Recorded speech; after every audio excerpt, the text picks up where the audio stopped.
चंपावत उपचुनाव के लिए मतदान खत्म हो चुका है। ईवीएम में उम्मीदवारों की किस्मत कैद हो चुकी है।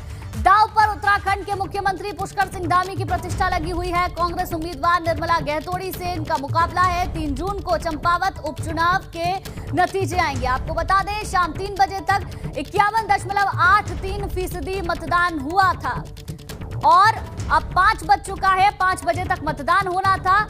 मतदान खत्म हो चुका है। दोनों ही प्रत्याशियों की किस्मत ईवीएम में कैद हो चुकी है। मुख्यमंत्री पुष्कर सिंह धामी के लिए यह प्रतिष्ठा का चुनाव है, जिनका मुकाबला कांग्रेस उम्मीदवार निर्मला गहतोड़ी से है। आपको बता दें, चुनाव प्रचार में अपनी पूरी ताकत भारतीय जनता पार्टी ने भी और कांग्रेस पार्टी ने भी लगा दी। आज चंपावत में उपचुनाव हुआ और अब मतदान खत्म हो चुका है। ईवीएम में दोनों उम्मीदवारों की किस्मत कैद हो चुकी है। और चंपावत से हमारे संवाददाता पंकज राणा हमारे साथ लाइव जुड़ गए हैं। पंकज, 5 बज चुके हैं, चंपावत उपचुनाव खत्म हो चुका है। अभी तक का वोटिंग परसेंटेज कितना है, कैसा मतदान रहा, पूरी जानकारी दें। गुंजन, देखिए, पूरे सुबह से 7 बजे से लेकर 5 बजे तक मतदान की प्रक्रिया चली है और सब जगह शांतिपूर्वक तरीके से मतदान किया गया है। सुरक्षा के पुख्ता इंतजाम किए गए थे। इस वजह से कहीं से भी कोई अप्रिय घटना नहीं आई है। सभी लोग सुबह से ही लाइनों में लगकर मतदान कर रहे थे। सुबह अगर 7 बजे से लेकर 11 बजे तक की बात की जाए तो भारी संख्या में लोग लाइनों में लगे हुए थे। 11 बजे से लेकर फिर उसके बाद लगभग 2 बजे तक मतदान की जो गति थी वो धीमी हो गई थी। उसके बाद फिर 3:30 बजे से लेकर 5 बजे तक मतदान की गति फिर तेज गति से हुई है। और अभी देखिए, मतदान केंद्रों की मैं तस्वीर दिखा दूंगा तो यहां अब पूरी तरह से सन्नाटा पसर गया है मतदान केंद्र पर। अभी तक अगर पुख्ता जानकारी की तो अगर बात की जाए तो लगातार जो अभी सूचना मिली है उसके हिसाब से तकरीबन जो वोटिंग परसेंटेज है वो 60% से ऊपर पहुंच गया है, क्योंकि 3 बजे तक का जो आंकड़ा आया था वो 51% के करीब का आया था। और उसके बाद अभी 5 बजे फाइनल डेटा चुनाव आयोग को देना है, तो कितना परसेंटेज हुआ है पूरा चुनाव को लेकर वो अभी कुछ देर बाद डिक्लेयर होगा। लेकिन अभी जो टेम्परेरी तौर पर जानकारी मिली है उसमें यह है कि लगभग तकरीबन 60% से ऊपर मतदान यहाँ हो सकेगा। और देखिए, ये मैं तस्वीरें दिखा दूं कि जो एसएसपी के जवान हैं वो गेट पर खड़े हुए हैं, क्योंकि 5 बज गए हैं तो अब किसी को भी अंदर आने की परमिशन नहीं है। कोई भी मतदाता अब अंदर नहीं आ सकता है, क्योंकि 5 बजे तक का ही वक्त था और 5 बजे के बाद किसी भी मतदाता को अंदर आने की परमिशन नहीं दी जा रही है। कुछ मतदाता हैं जो छूट गए हैं, वक्त पर नहीं आए थे, तो उन्हें अब एसएसपी के जवान द्वारा हाथ जोड़कर मना किया जा रहा है कि अब आप वोटिंग नहीं कर सकते हैं, क्योंकि गेट बंद कर दिया गया है। इधर आप देखेंगे तो इधर से जो लोग अंदर बूथ के अंदर आ गए थे वो उनमें से 2-4 लोग ही हैं जो अंदर वोटिंग कर रहे थे। उनको वोटिंग का अधिकार दिया गया है, वो वोट कर रहे हैं। तो बाकी अन्य लोगों को यहाँ मना किया जा रहा है, वो अब अंदर नहीं आ सकते हैं। तो ये कह सकते हैं कि अब मुख्यमंत्री पुष्कर सिंह धामी की किस्मत और जो निर्मला गहतोड़ी कांग्रेस की प्रत्याशी है उनकी किस्मत ईवीएम में बंद हो गई है। 3 तारीख को जब मतगणना होगी तो इनके भाग्य का फैसला जनता करने जा रही है। इसके अलावा 2 कैंडिडेट निर्दलीय तौर पर और यहाँ चुनाव लड़ रहे थे, उनका भी भविष्य, उनको कितने वोट मिलेंगे ये भी 3 तारीख को ही तय हो पाएगा। लेकिन इतना गुंजन कहा जा सकता है कि एक जो मैनेजमेंट भाजपा ने किया था बेहतर तरीके से, उसका नतीजा कहीं ना कहीं दिखाई दे रहा है कि पुष्कर सिंह धामी भारी मतों से चुनाव जीत सकते हैं। ये एक तरह से कहा जा रहा है, क्योंकि हम लगभग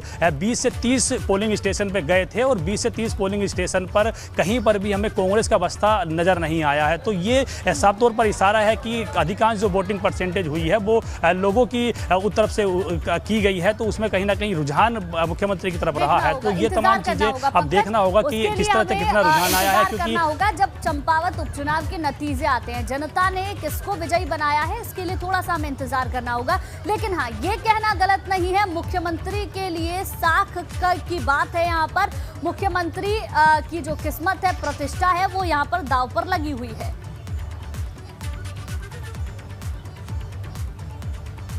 बिल्कुल गुंजन, क्योंकि देखिए पूरी तरह से खटीमा से चुनाव हारने के बाद कहीं ना कहीं उनकी जो प्रतिष्ठा थी वो दांव पर लग गई थी और उन्हें कहीं ये भी अंदाज़ा नहीं था कि फिर से उन्हें एक बार फिर मुख्यमंत्री बनने का उत्तर प्रदेश का, यहाँ उत्तराखंड का मौका मिलेगा। तो ये अब उन्हें फिर से एक बार मौका मिला और उसके बाद उन्होंने चंपावत विधानसभा सीट चुनी है। और चंपावत भी विधानसभा सीट का जो जातीय और क्षेत्रीय समीकरण है वो लगभग खटीमा से ही मिलता जुलता है। इसमें पर्वतीय क्षेत्र का हिस्सा चंपावत आता है। बाकी अगर बनवासा और टनकपुर की बात करें तो ये पूरा मैदानी क्षेत्र है। तो इस हिसाब से मुख्यमंत्री ने जो सबसे ज़्यादा मेहनत की है वो बनवासा और टनकपुर क्षेत्र में ही उन्होंने मेहनत की है। पिछले 3 दिनों से मैं लगातार कवरेज कर रहा था, तो उन्होंने पूरा, हमने देखा कि बनबसा और टनकपुर का कोई भी ऐसा गली मोहल्ला, कोई भी ऐसा क्षेत्र उन्होंने नहीं छोड़ा जहां पर उन्होंने डोर टू डोर कैंपेन नहीं की है और लोगों से कनेक्टिविटी नहीं की है। इसी क्षेत्र में उत्तर प्रदेश के मुख्यमंत्री योगी आदित्यनाथ को ही उनके लिए वोट बुलाया गया था, उनके लिए उन्होंने प्रचार किया और यहीं पर उन्होंने जनसभा भी की थी, क्योंकि उनको ये तय हो गया था कि अगर यहाँ से उनको अच्छा वोटिंग परसेंटेज मिल जाता है बनबसा और टनकपुर क्षेत्र से, तो उनकी जीत तय है। तो इसीलिए ज़्यादातर उन्होंने मेहनत यहाँ की है। लेकिन दूसरी एक बात ये भी मैं बता दूं अन्नू, क्योंकि जो जी बिल्कुल बिल्कुल पंकज, अब देखना होगा कि जब नतीजे आएंगे तो नतीजे किसके पक्ष में आते हैं। बहुत बहुत शुक्रिया पंकज आपका जानकारी देने के लिए। आगे बढ़ते हैं बात बड़ी खबर की। विधानसभा में चर्चा के बाद बजट पास हुआ। 6.15 लाख करोड़ का बजट सदन से पास हो चुका है। सीएम योगी ने विधायक निधि 5 करोड़ करने की घोषणा की है। पहले विधायक निधि 3 करोड़ रुपए थी, जिसे अब 5 करोड़ करने की घोषणा कर दी गई है। उत्तर प्रदेश में विधायक निधि की जो राशि है उसे बढ़ा दिया गया है। इस दौरान मुख्यमंत्री योगी आदित्यनाथ ने बयान भी दिया। बजट सत्र में सत्ता पक्ष और विपक्ष ने कार्यवाही में भाग लेकर लोकतंत्र की गरिमा को बढ़ाया है। सभी का अभिनंदन, बधाई। अनेक उपलब्धियां रही हैं। 8 दिन की कार्यवाही हुई है। सदन देर रात तक चला है। सभी का धन्यवाद। और ब्यूरो चीफ वीरेश पांडे हमारे साथ फोन लाइन पे जुड़ गए हैं। वीरेश जी, विधानसभा में चर्चा के बाद आज बजट पास हो गया है और उसके बाद मुख्यमंत्री ने ये भी कहा कि आप सभी का, पक्ष के लोगों का, विपक्ष के लोगों का बहुत बहुत धन्यवाद। देखिए, ये एक परंपरा है कि नेता सदन सबका धन्यवाद ज्ञापित करते हैं, फिर नेता विपक्ष ज्ञापित करते हैं। सभी दलों के जो विधानमंडल दल के नेता हैं बारी बारी से खड़े होते हैं, वो ज्ञापित करते हैं। और इस वक्त जब मैं आपसे बात कर रहा हूं, जो सुरेश खन्ना है संसदीय कार्य मंत्री, वो सबका धन्यवाद ज्ञापित कर रहे हैं। ये एक परंपरा है। लेकिन जो सबसे महत्वपूर्ण आखिर में बात हुई है वो विधायक निधि को लेकर हुई है। जो विधायक हैं वो इस बात को लेकर बेहद उत्सुक थे कि उनकी जो विधायक निधि 3 करोड़ की थी, कोरोना काल में तो वो भी उनको नहीं मिल रहा था और पहले 2 करोड़ थी, फिर 3 करोड़ होगा। 3 करोड़ के बाद में कोरोना काल में वो प्रतिबंध लग गया कि वो खर्च नहीं होगा, कोरोना में खर्च होगा, तो उन्हें वो निधि नहीं मिल रही थी। इसमें उमाशंकर सिंह विधानमंडल दल के नेता हैं बसपा के, वो खड़े हुए और उन्होंने सदन से इस बात का आग्रह किया कि अगर विधायकों की मंशा यही है, सभी विधायकों की, चाहे सत्ता पक्षों विपक्षों की, 5 करोड़ की विधायक निधि कर दी जाए। इसका समर्थन नेता प्रतिपक्ष अखिलेश यादव ने भी किया। उन्होंने भी कहा कि जब इतने बड़े बजट कई हजार करोड़ के पास हो रहे हैं तो ऐसे में जो 5 करोड़ विधायक निधि की बात है उस पर सहमति प्रदान कर देना चाहिए। नेता सदन खड़े हुए और बिना किसी बात के उन्होंने इस बात को समर्थन किया कि 5 करोड़ विधायक निधि कर दी जाती है और इसका ऐलान उन्होंने कर दिया। इस बात को लेकर पूरे सदन में सत्ता पक्ष हो विपक्ष हो, क्योंकि सभी विधायकों की बात है, उसमें मेज थपथपाकर उनका स्वागत किया गया इस घोषणा का, इस ऐलान का। और ये एक बड़ी खबर है इस लिहाज से विधायक निधि का, क्योंकि वो आम जनता के लिए और आम जनता के लिए ही खर्च की जाती है विधायकों के द्वारा, और उनको अधिकार होता है कि वो अपने क्षेत्र की जनता के उत्थान के लिए, उनके सड़क के लिए, उनके विकास के लिए वो निधि खर्च करे। तो ऐसे में बहुत ही ज्यादा उत्साहित सभी कार्यकर्ता विधायकों ने मेज थपथपाकर स्वागत किया मुख्यमंत्री का। और कहें तो इस सदन की ये जो सबसे खास बात देखने को मिली कि नेता विपक्ष के तौर पर अखिलेश यादव यहाँ मौजूद रहे और उनका जो अनुभव लगातार 1999 से वो पार्लियामेंट के सदस्य रहे और फिर नेता सदन भी रहे और आज नेता विपक्ष की भूमिका में है, तो उन्होंने भी पहले के जो हम अगर पिछले विधानसभा की बात करें जिसमें नेता विपक्ष राम गोविंद चौधरी थे, जिसका उल्लेख अभी उमाशंकर सिंह कह भी रहे थे कि छोटी छोटी बातों पे सदन स्थगित हो जाता था, हो हल्ला हो जाता था। उन्होंने अप्रत्यक्ष रूप से अजय लल्लू जो विधानमंडल दल के नेता रहे और बाद में प्रदेश अध्यक्ष बने, उनके बाद का भी अप्रत्यक्ष रूप से जिक्र किया कि वो छोटी बातों को लेकर आ जाते थे, सदन स्थगित हो जाता था और बहुत ही व्यवधान उत्पन्न होता था। लेकिन इस बार नेता विपक्ष ने भूमिका निभाई है सदन चलाने में बेहतर तरीके से। लेकिन मुख्यमंत्री ने भी इस बात को कहा है कि नेता विपक्ष इतना शायद पहली बार अपनी जिंदगी में सदन में बैठे होंगे, तो ये इसे व्यंग के रूप में कह सकते हैं या सराहना के रूप में कह सकते हैं। लेकिन नेता सदन ने भी नेता विपक्ष की सराहना की और साथ ही साथ नेता विपक्ष ने, अखिलेश यादव ने भी नेता सदन की सराहना करते हुए कहा कि बहुत सारी बातों को यहाँ रखा गया, बहुत कुछ सीखने को मिला। जैसा कि मुख्यमंत्री योगी आदित्यनाथ ने भी कहा कि नेता विपक्ष के जो संसदीय अनुभव हैं, विधायी अनुभव हैं, उससे हम सभी लोगों को सीखने का मौका मिला और सभी वरिष्ठ जनों से सीखने का मौका मिला। कुल मिलाकर अगर हम पिछले विधानसभा की बात करें, यानी 17 से 22 की जो योगी सरकार की विधानसभाएं चलती रही हैं, उसमें हो हल्ला हंगामा बहुत ज्यादा होता रहा। इस बार ऐसा देखने को नहीं मिला। हाँ, केशव मौर्य वर्सेस अखिलेश यादव का जो इंसिडेंट हुआ था सदन के अंदर, उस अगर एक वाक्य को छोड़ दिया जाए तो 2017 से 22 के बीच में जो भी सत्र चला है, हम सभी लोग उसके साक्षी रहे हैं, इतना शानदार सत्र कभी भी नहीं चला होगा 17 से 22 के बीच में।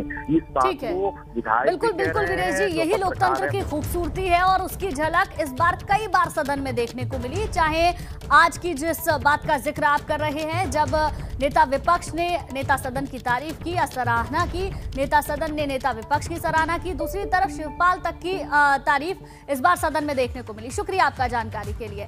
आपको बताएं, सीएम योगी ने सदन में बजट सत्र के समापन के दौरान अखिलेश यादव पर एक के बाद एक कई वार किए। सीएम ने दुष्यंत कुमार की शायरी के जरिए चुटकी लेते हुए कहा कि कैसे कैसे मंजर नजर आने लगे हैं, गाते गाते लोग चिल्लाने लगे हैं। वहीं अखिलेश के राहुल वाले बयान पर भी हमला बोला। रहा था कि अचानक अपने भाषण को आगे बढ़ाते बढ़ाते नेता प्रतिपक्ष उस दिन बाद में कुछ ऐसे मुद्दों पे आ गए जिनका बजट से संभवतः बहुत वास्ता रहा हो या न रहा हो।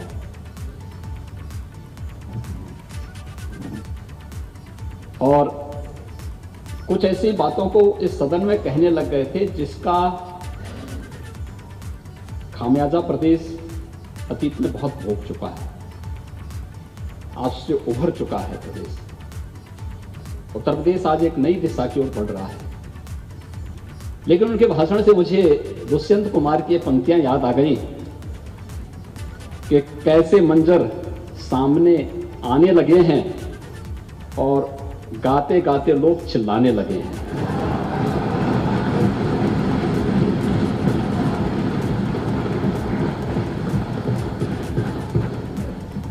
नेता प्रतिपक्ष ने एक बात और कही कि उन्होंने अपने समय में बेसिक शिक्षा परिषद के स्कूलों का दौरा किया और एक बच्चे से उन्होंने पूछा कि मुझे पहचानते हो, तो उसने कहा कि हाँ, राहुल गांधी है।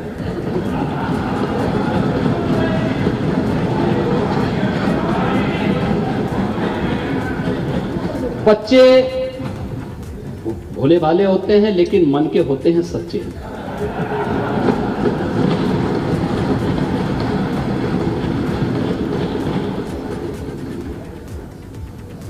जो बोला होगा बहुत सोच समझ के ही बोला होगा।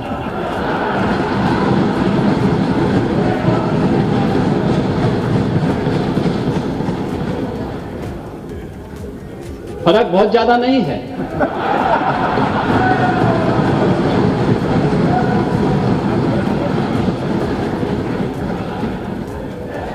फर्क केवल ये है कि राहुल गांधी जी देश के बाहर देश की बुराई करते हैं और आप उत्तर प्रदेश के बाहर उत्तर प्रदेश की बुराई कर रहे हैं।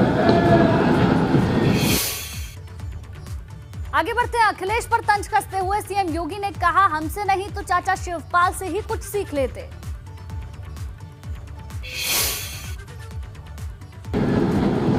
मुझे लगता है कि थोड़ा भी नेता प्रतिपक्ष हम लोगों से नहीं मानते, हो सकता है वे पूजा ना करते हो, लेकिन मैं वही आ रहा हूं। मुझे लगता है कि अगर आपने चचा शिवपाल जी से ही कुछ सीखा होता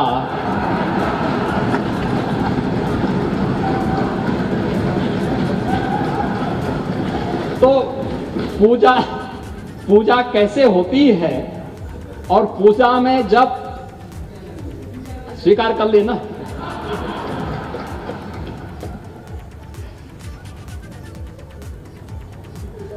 आप देखते होंगे घरों में जब पूजा होती है हर एक जगह मूर्ति नहीं होती। गाय का गोबर, आप इसीलिए चाचा के संपर्क में आने का परिणाम है ये।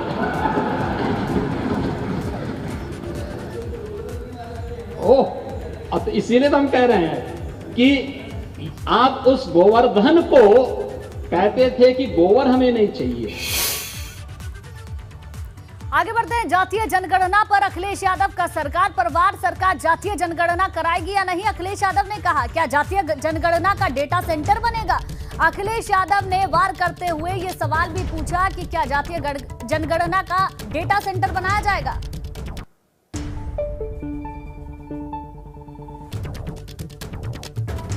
जातीय जनगणना का कोई डेटा सेंटर बनेगा?